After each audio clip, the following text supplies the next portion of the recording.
જય સ્વામિનારાયણ. શ્રીજી મહારાજ બાપા શ્રી અનંત અનાદિ મહામુક્તો અનાદિ મુક્ત પરમ પૂજ્ય શ્રી નારાયણ મામા અને અનાદિ મુક્ત પરમ પૂજ્ય શ્રી લીલામા શ્રી દિવ્ય સભામાં બિરાજિત સર્વે મુક્તોને મારા કોટાન કોટી વંદન સાથ ખૂબ ભેદપૂર્વક જય સ્વામિનારાયણ. આપણે સરિતામાં આજે નવું પ્રકરણ છે. એમાં મામા કહે છે આપણને કે આ દિવ્ય સભાને કોટાન કોટી વંદન સાથ જય સ્વામિનારાયણ.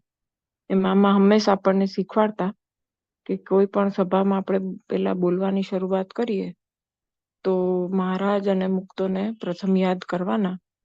કારણ કે આપણે એમ આપણી માન્યતા એવી છે કે જ્યારે પણ એમ કે ભગવાનના ગુણાનુવાદ થતા હોય, ભગવાનના મહિમાની વાતો થતી હોય, ત્યારે એમ કે ત્યાં મુક્તો અને મહારાજને બધા બિરાજમાન થઈને સાંભળે છે. અને વચનામૃતમાં પણ આપણને એવું શીખવાડે છે અને એવું કહેવામાં આવ્યું છે કે મહારાજ વચનામૃત વાંચે છે અને આપણે સાંભળીએ છીએ. એવી રીતે આપણે કથાનું પઠન કરવાનું હોય છે. એટલે આપણે હંમેશા એમ કે ભગવાનને યાદ કરી અને પછી બોલવાની શરૂઆત કરવાની. અમૃત સરિતામાં પણ મામા એક જગ્યાએ એવું કીધું છે, આપણને શીખવાડ્યું છે કે પેલા એક વખત એમ કે આપણે ભગવાનને અને મુક્તોને યાદ કરવાના. એમને કહેવાનું કે અમારી ભેળા રહેજો, જેથી શું કે ગમે તે રીતે આપણે તો કઈ જ્ઞાન એવું બધું હોય નહીં, એટલે પછી કંઈક ભૂલો પડી જાય, એવું કંઈક થાય એટલે એમને હંમેશા સાથે રાખવાના. એટલે મામા પણ અહીંયા આપણને એવું શીખવાડે છે. જે આમાં સરિતામાં કોઈ જગ્યાએ સંબોધન નથી, એ બધું એ કાઢી નાખેલા છે. બાકી મામા સંબોધન ના બોલ્યા હોય એવું ક્યારે હોય નહીં સભામાં. કે મહારાજ પછી મામા કહે છે, મહારાજે છૂટી છવાઈ એવી વાતો પ્રસંગ અનુસાર કરીને સર્વોપરી તત્વજ્ઞાન અંદર મૂક્યું. બધાએ જે થોડી થોડી વાતો કરી હોય એ દિવસે, તો બધા જુદી જુદી વાતો કરે, પણ એમ કે બધાએ ભલે છૂટી છવાઈ જે પણ પ્રસંગો અનુસાર એ દિવસે જે પ્રસંગ હતો એના અનુસાર વાત કરી, પણ તોય અંદર બધાએ મહારાજનું જે તત્વજ્ઞાન હતું એ મૂક્યું. એવું મામા અહીંયા કહે છે કે આ છૂટી છવાઈ એવી વાતો અને સંવાદોમાંથી ભગવાનનું સર્વોપરીપણું શોધી કાઢવાની વાત આજે સારી થઈ. કે પછી જે મૂળ સાર વાત શું હોય, કોઈ પણ મામા આપણને અહીંયા શીખવાડે છે કે જ્યારે કોઈ પણ કાંઈ વાત કરે તો એમાંથી સાર વાત શું આપણે ગ્રહણ કરવાની, તો કે મહારાજનું સર્વોપરી તત્વજ્ઞાન જે હોય એ આપણે લઈ લેવાની. તો કે ઈ જે અને કેવી રીતે શોધી કાઢવાની ઈ જે વાત છે, કોઈ હરિભક્તે કરી હશે તો કે ઈ બહુ વાત આજે સારી થઈ. કે સર્વોપરી તત્વજ્ઞાન જે મહારાજનું છે ઈ જો આપણે જાણવા મળે ત્યારે જ એ કથા બરાબર થઈ કહેવાય. કે કારણ કે મહારાજ કેવા છે એ જાણીએ તો જ આપણને એને પામવાની આપણને ઈચ્છા થાય, અને તો જ આપણને સાધના કરવા આપણે પ્રેરાઈએ. મામા પછી શું કહે છે કે વિદ્વાનોને એ સ્પષ્ટતા નથી હોતી, એટલે ભગવાનના સ્વરૂપ વિશે ગોથા ખાયા કરે છે. એટલે હવે મહારાજ જે વચનામૃત કીધા અને બાપાશ્રીએ જે રહસ્યાત એનું કરીને વચનામૃત સરસ રીતે સમજાવ્યા. હવે જો એ રહસ્યાત વચનામૃત જો ન વાંચે તો મહારાજનું જે સર્વોપરીપણું છે એ વિદ્વાન હોય ને ગમે તેવો તો પણ એમ કે મારા મામા કહે છે કે એને પૂરેપૂરો ખ્યાલ ના આવે કે મહારાજ કેવા સર્વોપરી છે અને મહારાજ કેવા છે ને અહીંયા શું કહેવા માંગે છે. એટલે કે મામા કહે છે કે એવું જો એનો અભ્યાસ ન કરેલો હોય ને તો ગમે એવો વિદ્વાન હોય ને તો પણ એને એ વાતની ખ્યાલ નથી હોતો કે ભગવાનનું સર્વોપરીપણું કેવું છે ને મહારાજ કેવા છે. એટલે પછી કે લોકો ગોથા ખાયા કરે. સરિતામાં જ મામા એક જગ્યાએ એવું કીધું છે ને કે વિદ્વાન હોય ને, શાસ્ત્રી મોટા મોટા હોય, એને વચનામૃત સમજાવવા આપીએ ને તો પછી કે એક ઓલા સાધુ નહોતા આમ એમ તેમ કરીને આડે પાટે ચડી અને મૂર્તિ તો કે મહારાજની ક્યાંય આગી રહી જાય. એટલે અંદર મહારાજનું જે હાર્દ હોય વચનામૃતનું એ સમજાવી જ ન શકે. અને એમ કે સાવ ગામડાના માણસ અભણ જેવા દેખાતા હોય, પણ કે જો એને બાપાશ્રીના વચનામૃતનો રહસ્યાતનો અભ્યાસ પૂરેપૂરો કર્યો હોય તો સરસ એ વસ્તુ સમજાવી શકે. એટલે કે જો વિદ્વાન હોય ને તો એને આ વાતની સ્પષ્ટતા જ નથી હોતી. એટલે પેલું શું કહેવાય કે ને બાયસ હોય, થોડાક પૂર્વગ્રહથી ગ્રસિત હોય બધા, તો એવા લોકો પછી વાંચવું ન વાંચવું એ બધી કેટલી માન્યતા લઈને બેઠા હોય. એટલે પછી પૂરેપૂરું સમજાય ને અને પછી કથા કરવા બેસે. એટલે પછી આમની તેમની ગોળ ગોળ વાતો કરવી પડે, કારણ કે રહસ્યાત ગાઈડ હોય, એના જવાબો હોય તો જ ખબર પડે ને, નહીતર મહારાજનો રદગ્રત અભિપ્રાય કઈ રીતે ખબર પડે? એટલે ખબર ના પડે એટલે પછી ગોથા મારે, આમ ને તેમને ઊંધી જતી ગોળ ગોળ વાતો કરીને પછી કથા પૂરી કરે. એટલે વિદ્વાનોને સ્પષ્ટતા નથી હોતી, એટલે ભગવાનના સ્વરૂપ વિશે ગોથા ખાયા કરે છે કે ખરેખર ભગવાનનું સ્વરૂપ કેવું છે. એ જો અમુક જે બધા રહસ્યો બધા કીધા હોય સંતો એને, બાપાશ્રી એને બધા એ વાંચ્યા ન હોય તો પછી કઈ એક્ઝેક્ટ શું છે એ ખબર ના પડે. જ્યારે ભગવાનના તત્વજ્ઞાનની સ્પષ્ટતા થાય પછી આગળ વધવાની સ્થિરતા આવે છે. જો હવે કેટલું આમ જોવા જઈએ તો જ્યારે ભગવાનનો તત્વજ્ઞાન, હવે ભગવાન કોણ છે, કેવા છે, સર્વોપરી એટલે કેવા, કઈ કઈ બધી કક્ષાઓ છે, ભૂમિકાઓ છે, ક્યાં ક્યાં કેટલું કેટલું આગળ ભગવાન સર્વોપરી એટલે કેટલા કેટલા સ્ટેજીસ હવે આપણને બધાને ખબર છે. જીવ આપણે જીવ કોટીથી લઈને મૂળ અક્ષર સુધીની બધી જે કોટીઓ છે, એમાં દેવ કોટી બધા ઈશ્વર કોટી બધી છે આપણને ખબર છે બધા સ્ટેજીસ, કે એ બધું થઈને સર્વોપરી ભગવાન જે છે એ અને મૂર્તિમાં રહીને મૂર્તિનું સુખ ભોગવવું, એ જે મહારાજની તત્વજ્ઞાન જો જ્યારે આપણને ખબર પડે ત્યારે જ આપણને એમ થાય ને કે ઓહો મહારાજ આવા સુખ પ્રદાતા, આવા સુખ દાતા. તો એવું જે મહારાજ છે, તો આપણને જ્યારે કોઈ પણ વસ્તુનો આપણને મહિમા થાય ને પછી જે મેળવવાની આપણને તાલાવેલી લાગે, ત્યાં સુધી ના થાય તાલાવેલી. કોઈ પણ વસ્તુનો મહિમા આપણને ખબર પડે કે કોઈક આપણી જગ્યાએ જવાનું હોય તો બધા આવીને એની વાતો કરે કે અત્યારે હવે સૌથી તાજું જ ઉદાહરણ લઈએ તો અયોધ્યાનું મંદિર, બરાબર? તો એ મંદિર બધા આમ જે જઈ આવ્યા હોય એ વખાણ કરે, આપણે ટીવીમાં જોતા હોઈએ કે ત્યાં તો બધા એના કેવી રીતે બનાવ્યું ને એમાં કેટલી કેટલી વિશેષતાઓ છે ને મૂર્તિ કેવી રીતે બનાવી ને ત્યાં કેવું હવે બધી વ્યવસ્થા છે ને એવું બધું આપણે જોઈએ અને બધા વખાણ કરે તો પછી એનો મહિમા ગાન જે લોકો રામ ભગવાનને માનતા હોય એને કેવો મહિમા થાય ને, ન માનતા હોય એને પણ એમ થાય કે એકવાર તો જોવા જેવું ખરું. કેવી રીતે થાય? જો આપણે એ ટીવીમાં કઈ જોયું જ ના હોય અને એની વાતો જ ના સાંભળી હોય કાંઈ મહિમા ગાનની, કે આવા પથ્થરો વાપર્યા છે, કે આવી મૂર્તિ બનાવી છે, તો એટલી બધી આપણને ઈચ્છા ન થાય. ખાલી એમ કે હા ભાઈ રામ મંદિર બનાવ્યું તો એટલી, પણ જ્યારે એનું મહિમા ગાન થાય ત્યારે જ આપણને ત્યાં જોવાની ને જાણવાની ને બધી ઈચ્છા થાય. એ મહારાજને જ્યારે આપણે જાણીએ કેવા છે, સર્વોપરી કેવા છે, એટલે આપણને ઈચ્છા થાય કે આરું બધા એમ કહે છે કે ભાગવતીતનું મળે ત્યાં બધું દિવ્ય સુખ ને નિત નવીન સુખ ને એ બધું શું હશે, એવું આપણને જ્યારે એમના વિશે આ બધું જાણીએ તો જ ખબર પડે ને. એટલે મામા કહે છે કે જ્યારે તત્વજ્ઞાનની પૂરેપૂરી સ્પષ્ટતા થાય ને કે એક્ઝેક્ટ તત્વજ્ઞાન મહારાજનું શું છે, પછી જ આગળ વધવાની સ્થિરતા આવે.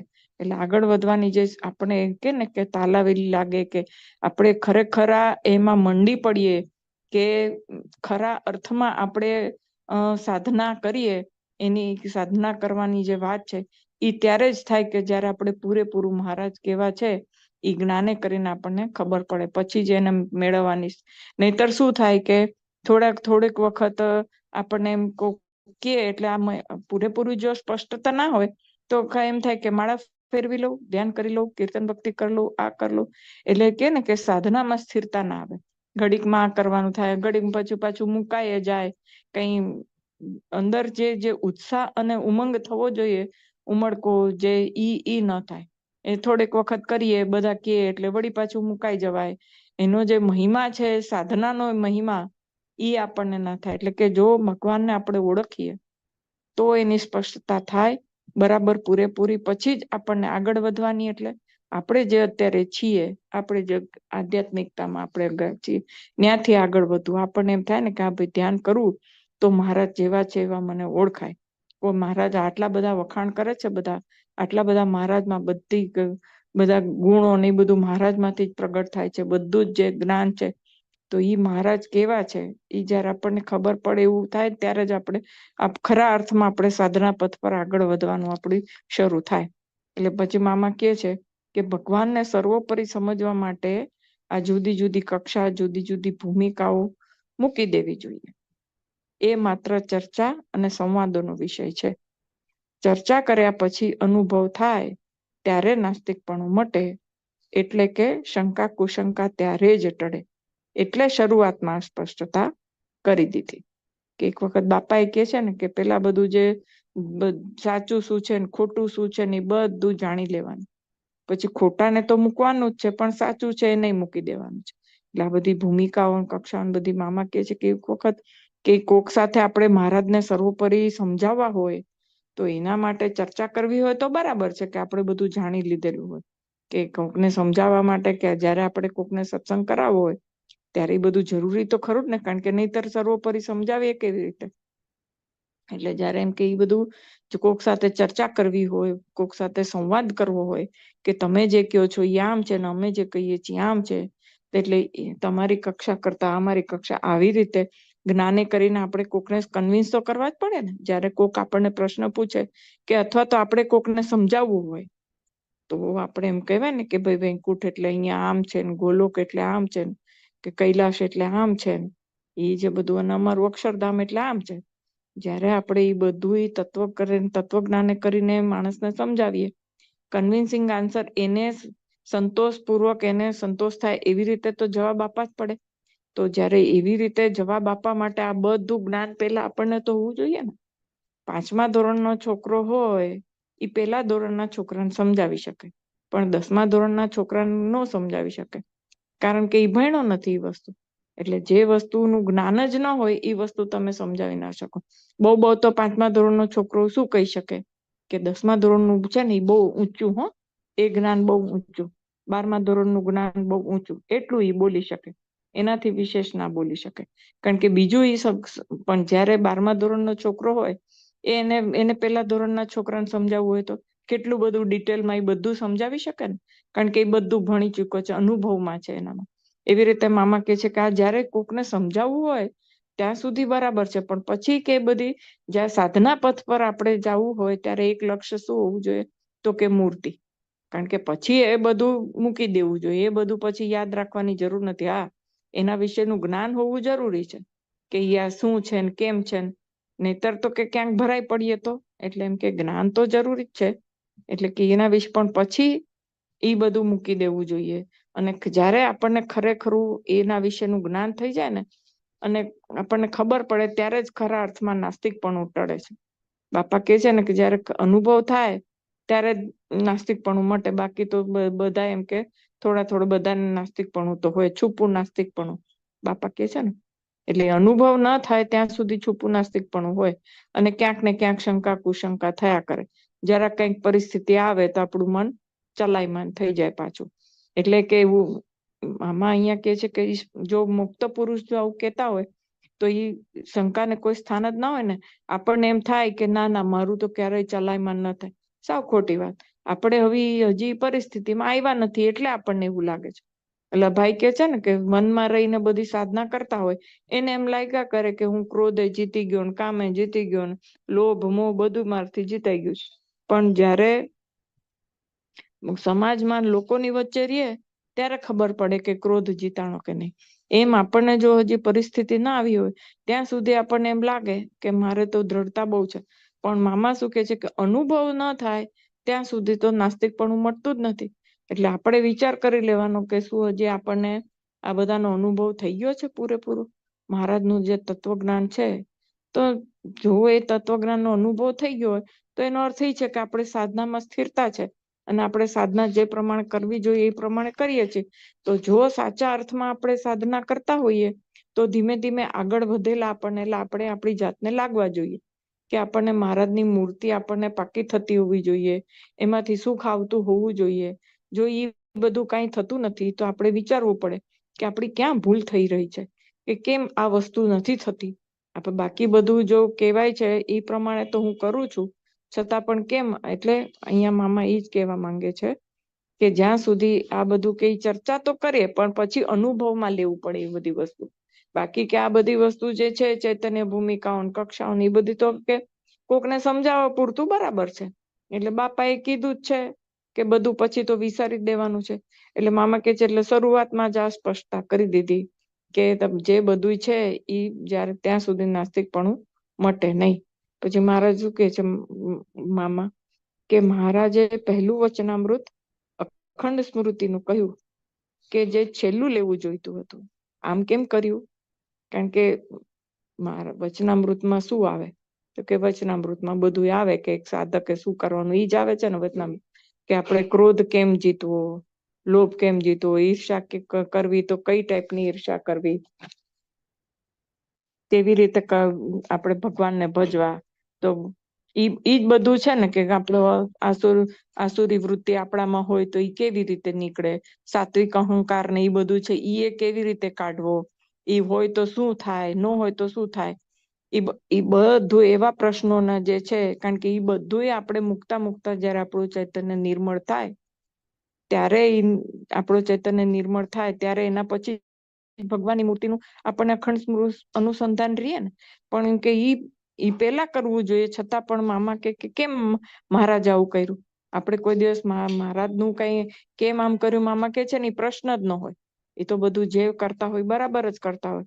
એટલે પછી હવે મામા અહીંયા આપણને કે છે કે પહેલું જ વચનામૃત અખંડ સ્મૃતિનું કેમ લઈ લીધું?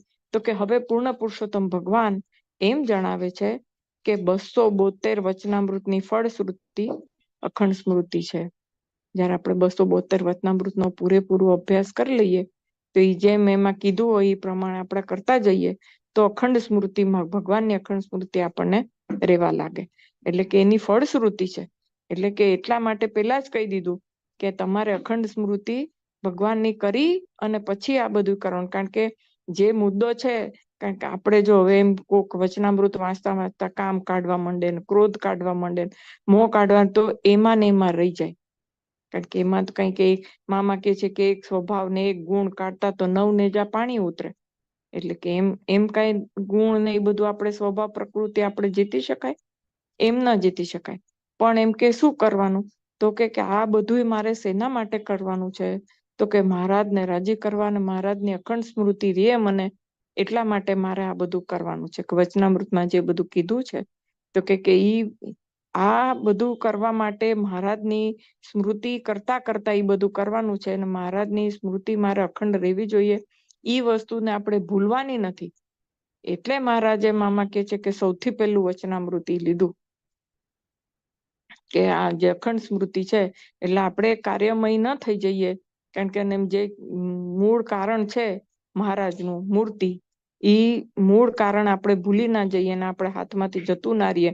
જે આપણે કે છે ને, લક્ષ્યથી ચ્યુત ના થઈ જાય. આપણું જે લક્ષ્ય છે એ આપણને હંમેશા યાદ રહીએ.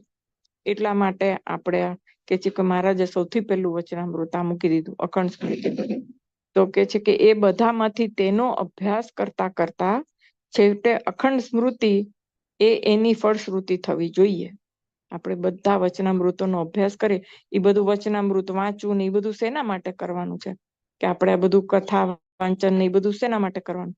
તો કે એ બધું કરીએ અને મોટા પુરુષોના એમાં આશીર્વાદ હોય અને આપણે એ પ્રમાણેનું આપણે થવાનો પ્રયત્ન કરીએ, તો આપણું ચૈતન્ય ધીરે ધીરે નિર્મળ થતો જાય. ચૈતન્ય નિર્મળ થતો જાય, જેમ જેમ આપણું ચૈતન્ય નિર્મળ થતા જાય, એમાં આપણને મૂર્તિ સાધવામાં, આપણને મૂર્તિ સિદ્ધ કરવામાં સરળતા રહી. અને એકદમ જયારે ચૈતન્ય નિર્મળ થઈ જાય, તો આપણે જે અંતર્યામીપણે આપણા હૃદય આકાશમાં જે પ્રભુજી છે, એનું આપણને પ્રતિબિંબ સ્પષ્ટ દેખાય. એટલે કે છે કે એ ફળશ્રુતિ હંમેશા યાદ રાખવી જોઈએ કે આ બધું હું કોના માટે કરું છું, શું કામ આ વચનામૃતનો અભ્યાસ કરું છું? તો કે મારે મહારાજની અખંડ સ્મૃતિ રાખવાની છે. એટલે ઈ ફળશ્રુતિ થવી જોઈએ. તો ઈ વચનામૃતને એનો અભ્યાસ કર્યો એ બરાબર કહેવાય. એ પહેલું એટલા માટે મૂક્યું કે બાકીના 272 વચનામૃતનો અભ્યાસ કરતા એમાં રહેલું તત્વજ્ઞાન જીવનમાં વણતા જીવનમાં ઉતારતા મહારાજની સ્મૃતિ રહેવી જોઈએ. એટલે આ બધું કરતા નહીતર આપણે શું થાય કે પંચવર્તમાન હું તો ઘણા એમ કેતા કે બરાબર પાડીએ છીએ અમે લોકો, પણ શું થાય કે ઈ જ કરવામાં આપણે વધુ પડતો સમય જતો રહે. આપણે કે આમ જે પંચવર્તમાન છે કે ઉપલક્ય દ્રષ્ટિએ ને સ્થૂળ રૂપે ને સૂક્ષ્મ રૂપે આ કર્યું ને એમાં મહારાજની મૂર્તિ ભૂલી જવાય એવું આપણને બધાને અનુભવ છે કે એમાં જ આપણે આપણું લક્ષ્ય થઈ જતું હોય છે. આમ નહીં કરવાનું, આમ નહીં કરવાનું, આ કરવાનું, ઓલું નહીં કરવાનું. અને જે મૂળ મુદ્દો શું છે કે એ બધું કરતા કરવાનું શું છે? તો કે મહારાજની મૂર્તિ આપણને યાદ રહે છે કે નહીં. જો આ બધું કરીએ અને મહારાજની મૂર્તિનું ધ્યાન જ ન કરી શકતા હોઈએ તો આ બધું આટલું બધું શ્રમ લઈને આ બધું કરવાનો શું અર્થ? એવું થઈ જાય ને. એટલે એમ કે છે કે મહારાજે સૌથી પહેલું વચનામૃત એટલા માટે જ લઈ લીધું કે બધું એમ કે ધારો કે આપણે કીર્તન ભક્તિ કરતા હોઈએ અને કીર્તન ભક્તિ કરતા કરતા આપણને ગાવા ખાતર ગાતા હોઈએ કે આપણે બધા એમ કેતા હોય કે આટલી માળા ફેરવવાથી આમ થાય, એટલે આપણે ફેરો કરતા હોઈએ એ માળા, પણ મહારાજની મૂર્તિનું અનુસંધાન ન રહેતું હોય, આપણને માળા ફેરવવા નાસ મણકો આવ્યો એવું થતું હોય કે આપણે કાંઈ પણ પછી નકરું એમાં ને એમાં રચ્યા પચ્યા રહીએ.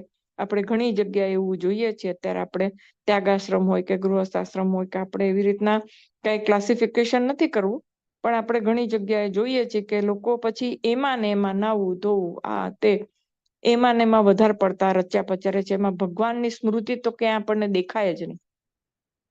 એમ થાય કે આજ ને આજ તમે કર્યા કરશો તો ભગવાનનું ધ્યાન ક્યારે કરશો? અને એમાં ને એમાં આમ કરીશ તો આમ થઈ જશે. એટલે કે છે કે ને ભયનો સત્સંગ, આમ નહીં કરવું જોઈએ, મારે આ કરીશ તો આમ થઈ જશે, આમ કરીશ તો આમ. અરે ભાઈ, એ બધું બરાબર છે કરણ, પણ એટલું બધું એમાં ને એમાં રચ્યા પચ્યા રહી અને ધ્યાન કરવાનો જે આનંદ કે છે ને, આનંદ સહિત ભગવાનને સંભાળવા, ઈ આનંદ જ જો ન રહેતો હોય, ભય જ લાગ્યા કરતો હોય આપણને, તો ક્યાંથી નિર્ભય? મામા તો એમ કે છે કે આ સત્સંગ છે એ આપણને નિર્ભય બનાવે છે.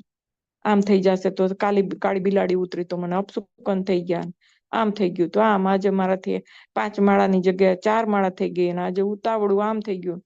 અરે ભાઈ, ચાહે ઉતાવળ હોય, ઘરની જવાબદારી હોય, તો મામાને બધા આપણને શીખવાડે છે કે જવાબદારી પેલા નિભાવીને પછી શાંતિથી આપણે જો બપોરના કામ આપણું જે ભગવાનની પૂજા અને એ બધું કરવાનું હોય ત્યારે નવરાશના સમયમાં કરીએ. શરૂઆતમાં જ્યારે સવારે ઉઠી નાહી ધોઈને દર્શન કરી આપણે જે 5 શ્લોક વાંચીને મૂકી દેવાની પૂજા, પછી જે આપણું ધ્યાન ભજન જે આપણે કરવાનું હોય એ નવરાશના પળમાં કરીએ તો એક ટેન્શન એ ના હોય. નહીતર તો શું થાય કે પૂજા કરવામાં મગજ ક્યાં હોય કે ધારો કે સવારના કોકના ટિફિન તૈયાર કરવાના હોય કે બીજું ત્રીજું કંઈક કરવાનું, તો મન એમાં જ હોય ને કે ઉતાવળામાં જલ્દી માળા કરીને આપણી જે ટીક માર્ક થઈ જાય કે હા, મારી પૂજા પતી ગઈ, એમ એવામાં પછી આપણે આગળ વધી શકીએ નહીં. એટલે સાધક એને મામા કે છે કે શું કરવાનું? તો કે આ જે વચનામૃતોનો આપણે અભ્યાસ કરતા હોઈએ, એમાં જે તત્વજ્ઞાન કીધું છે એ આપણા જીવનમાં આપણે વણતા રહેવું જોઈએ, ધીરે ધીરે કરતા, કે આપણા જીવનમાં ઉતરે છે ખરું કે નહીં. અને પછી પણ એ સાથે સાથે એ બધું કરતા કરતા મહારાજની સ્મૃતિ તો રહેવી જોઈએ, તો જ ઈ કામનું આ જે બધું આપણે કરીએ. નહીતર એ બધું કાર્ય થઈ જાય. હવે એવા તો પછી કેટલાય વ્રત જપ તપ બધા કેટલાય લોકો કરતા હોય છે, બરાબર, પણ તો ક્યાં કોઈને મહારાજની મૂર્તિ મળે છે કે મહારાજ અથવા તો એના પોતાના ઈષ્ટ પરોક્ષમાં આપણે જોતા હોઈએ છીએ કે એ લોકો બધા પોતપોતાની રીતે કેટલું જપ તપ કરતા હોય છે. પણ શું થાય કે પછી જપ તપ પ્રાયોરિટીમાં આવી જાય, એટલે એનું વધારે મહત્વ થઈ જાય અને મહારાજની મૂર્તિ ગૌણ થઈ જાય. એટલે એવું ના થાય એટલા માટે મામા કહે છે કે મહારાજે પેલું વચનામૃત જ અખંડ સ્મૃતિનું મૂકી દીધું, અને પાછું બીજું શું કીધું કે કઠિનમાં કઠિન સાધન છે, એમ કહી દીધું ને વચનામૃતમાં મહારાજે.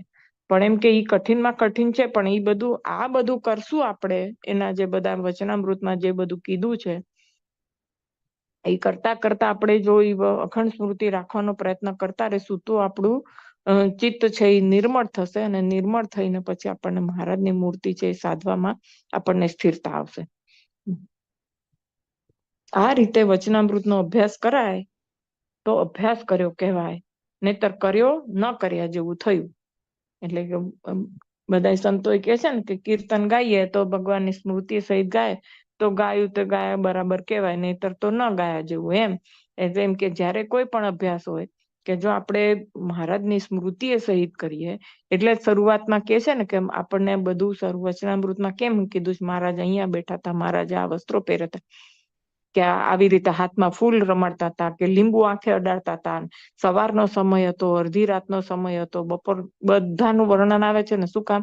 કે આપણે એ બધું વિચારીને આખું એક દ્રશ્ય ખડું કરવાનું આપણી સમક્ષ, કે આવી રીતે આ બધું થઈ રહ્યું છે અને ભગવાન કથા કરે છે અને આપણે સાંભળીએ છીએ.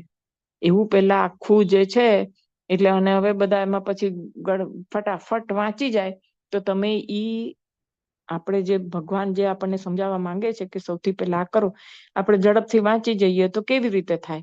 એટલે ધીમે ધીમે વાંચતા વાંચતા એ જે દ્રશ્ય ભગવાન કે છે કે ઉત્તરા દરબારમાં આમ બેઠા હતા, લીમડાની નીચે બેઠા હતા અને આવા વસ્ત્રો ધારણ કર્યા હતા, તો એ બધું મનમાં આપણે પેલા ચિત્ર ખડું કરી અને પછી ભગવાન કે છે શું કહેવા માંગે છે આપણને એ ભગવાન કે છે. એટલે ભગવાન બોલે અને આપણે સાંભળીએ તો એમાં શું થાય કે આપણને અખંડ સ્મૃતિ ભગવાનની રહીએ કાયમ માટે, કે ભગવાન આપણને જે કે છે કેવા માંગે છે આપણે સમજીએ. પણ વાંચવા ખાતર વાંચી જઈએ તો આપણે પણ બાળકોને નથી કહેતા કે મોટે મોટે ધારો કે કંઈક વાંચતું હોય અને પછી આપણે 5 મિનિટ એને પછી પૂછીએ કે ક્યારનો વાંચસ તો બોલતો કે આમાં શું આવ્યું, શું તું સમજો, તો જો એ કહી શકે તો બરાબર ધ્યાન રાખીને વાંચતા હોય કેવાય, નહીતર પછી શું કે આપણે કહીએ ને કે ક્યારનો વાંચસ, તારું ધ્યાન ક્યાં છે, કેમ આમાં તને સમજાતું નથી, કેમ હજી સુધી તને યાદ નથી થયું, શું કામ? કારણ કે એ ખાલી વાંચવા ખાતર વાંચી જાય છે પણ એનું ધ્યાન નથી. એમ આપણે જો વચનામૃતની જે છે એ આપણા જીવનમાં ન ઉતરતું હોય, એક વાત નથી કે ખરી ભક્ત સ્વામી કથા વાંચતા હતા તો પેલું વચનામૃત વાંચીને ઊભા થઈને જતા રહ્યા, પછી કેટલાય વખતે આવ્યા તો કે આમાં જે લખ્યું હતું કે હવે ભગવાનને અખંડ સ્મૃતિ મને રહે છે, હવે આગળ બોલો, આના પછી શું કરવાનું? એટલે જીવનમાં ઉતારીને પછી આવ્યા. એમ આપણે જે વચનામૃત વાંચતા હોય ભલે કદાચ આપણને અઘરું લાગતું હોય પણ પ્રયત્ન તો કરી શકીએ ને. આપણે પ્રયત્ન જ ન કરીએ, પરીક્ષામાં આપણે બેસીએ જ નહીં, તો પાસ નપાસની ખબર કઈ રીતે પડે? અને કેટલું અઘરું છે કે સહેલું છે એ કેવી રીતે ખબર પડે આપણને? પણ એ જ્યારે આપણે એને આપણે પરીક્ષાની આપણે એરણે આપણે ચડીએ ત્યારે આપણને ખબર પડે ને કે આપણામાં વિલ પાવર કેટલો છે અને આપણે આ બધામાં એને આપણે કરી શકીએ છીએ કે નહીં.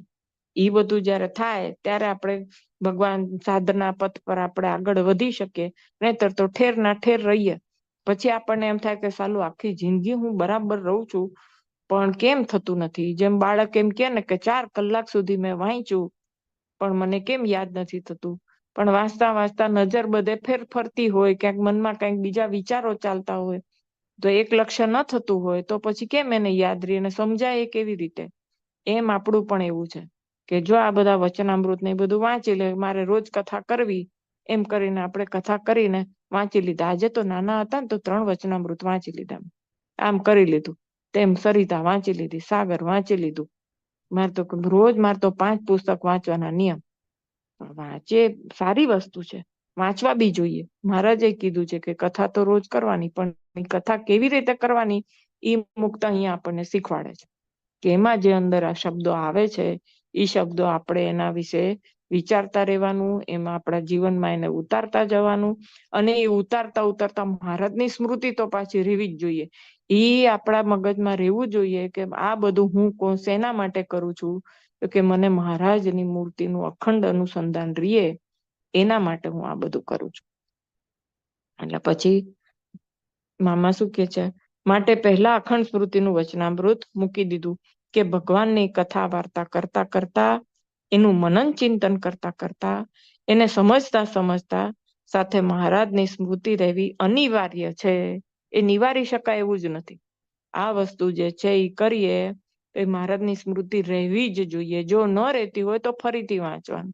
એમ એટલે આપણે એનો અભ્યાસ કરીએ તો ધીરે ધીરે થાય.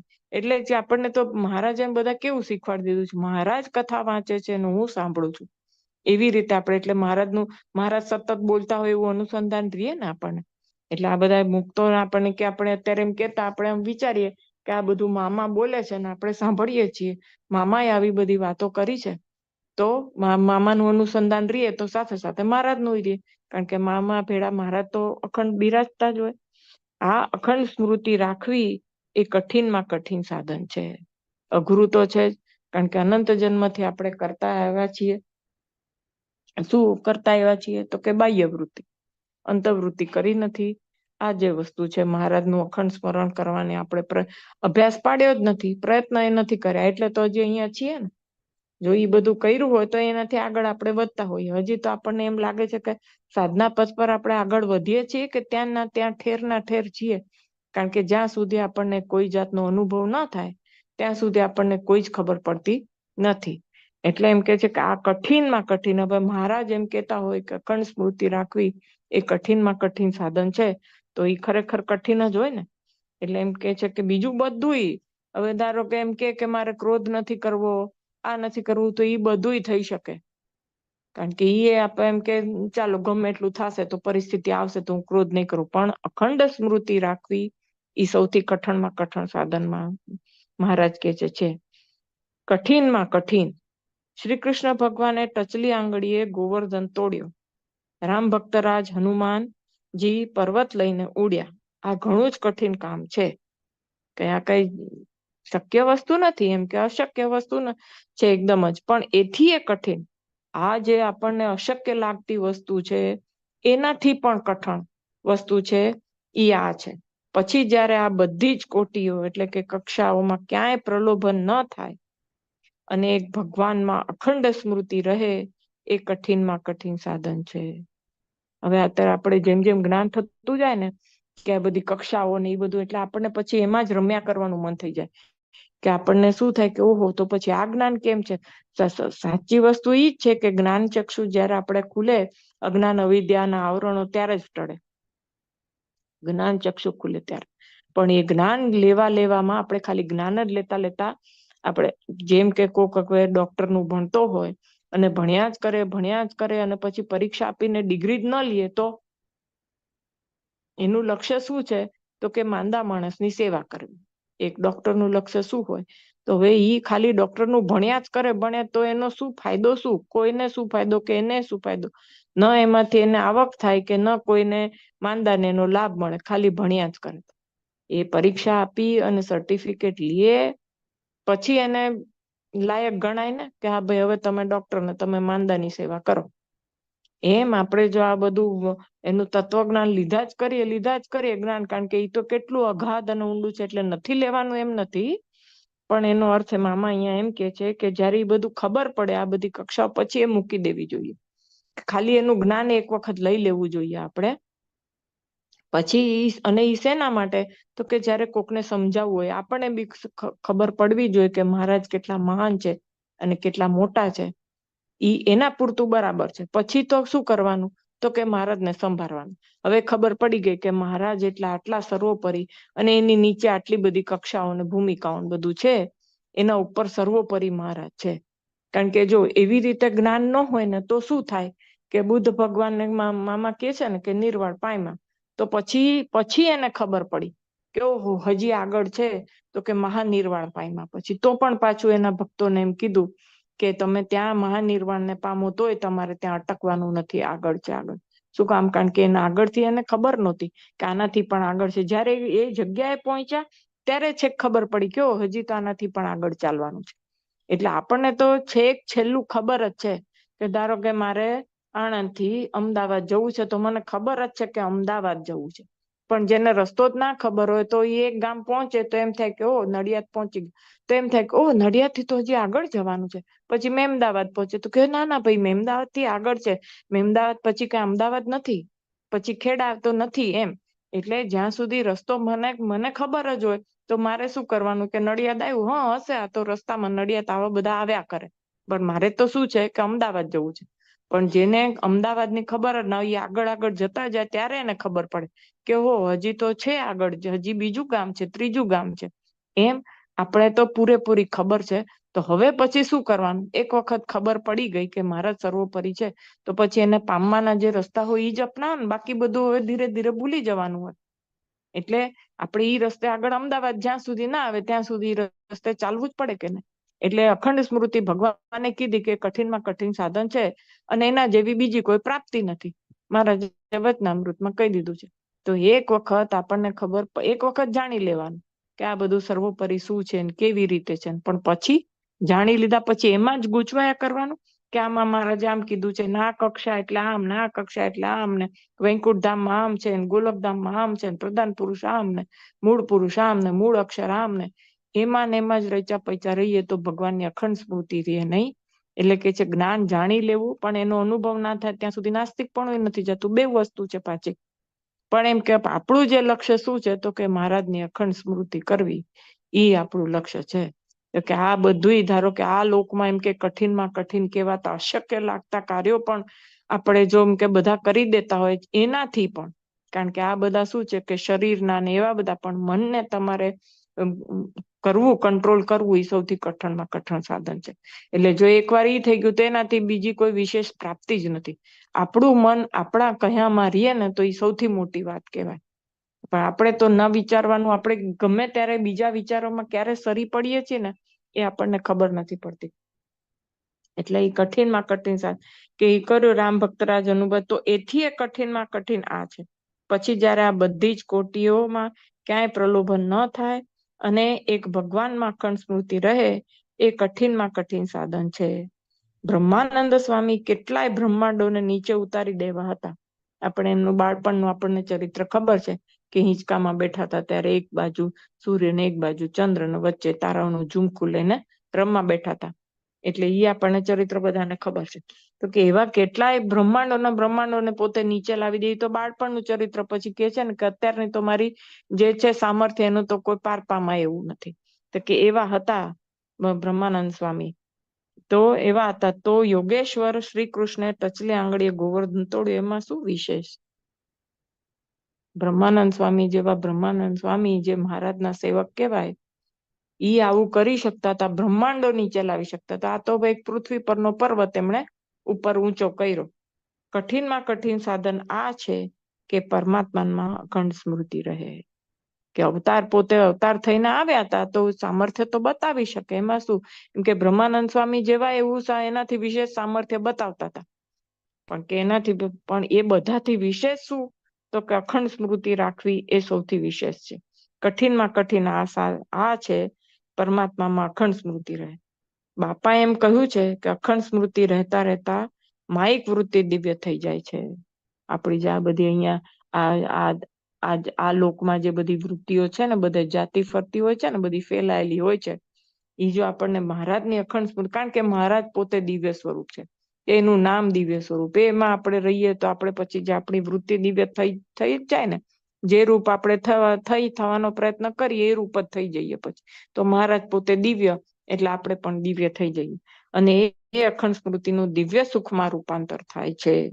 જયારે આપણે અખંડ સ્મૃતિ કરતા રહે, પરોક્ષમાં એ બધા કહે છે અખંડ નામ જપનું એટલું બધું મહત્વ, એ લોકો તો કહે છે ને કે તમે ભગવાનનું અખંડ સ્મૃતિ રાખ્યો ને, એટલે એ એમ કે છે કે નામ જપ એમ કરવાનું કે તમારે એ જે મૂર્તિ છે, તમે જેનું પણ નામ જપ કરતા હો, એ તમારા મૂર્તિ તમારા આંખ સમક્ષ આવી જોઈએ. કે એક અક્ષર એમ કે મેં આજે 500 વખત નામ લીધું, એમ કરવા કરતા મેં 5 વખત નામ લીધું, પણ એ નામ દરેક વખતે મને, ધારો કે આપણે સ્વામિનારાયણ એમ બોલતા હોઈએ તો મહારાજની મૂર્તિ સ્વામિનારાયણ મહારાજનું નામ છે, આવું અલૌકિક નામ છે ને, એ મહારાજની મૂર્તિ આપણા નેત્ર સમક્ષ આવી જાય. પછી જ્યાં સુધી ના આવે ત્યાં સુધી સ્વામિનારાયણ એમ ધીરે રહીને બોલવાનું, પછી પાછું બીજી વખત બોલવાનું. એવી રીતે કરીએ તો ધીરે ધીરે એમ કરતા, કે શરૂઆતમાં બહુ અઘરું પડે કે 25 વખત નામ બોલતા જ આપણને બહુ તકલીફ પડે, ઘણો સમય લાગે કદાચ, પણ ધીરે ધીરે પછી ટેવ પડી જાય. તો કેવી અખંડ સ્મૃતિ રહે તો પછી ધીરે ધીરે એ જે મહારાજની મૂર્તિ છે ને, એ આપણને દેખાતા દેખાતા પછી દિવ્ય સુખ આવે.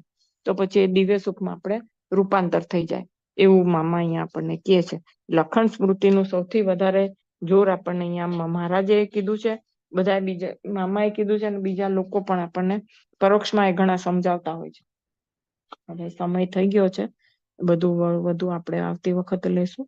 તો સહજાનંદ સ્વામી મહારાજની જય, બાપા શ્રીની જય, સદગુરુ શ્રીની જય, સ્વામિનારાયણ ભગવાનની જય.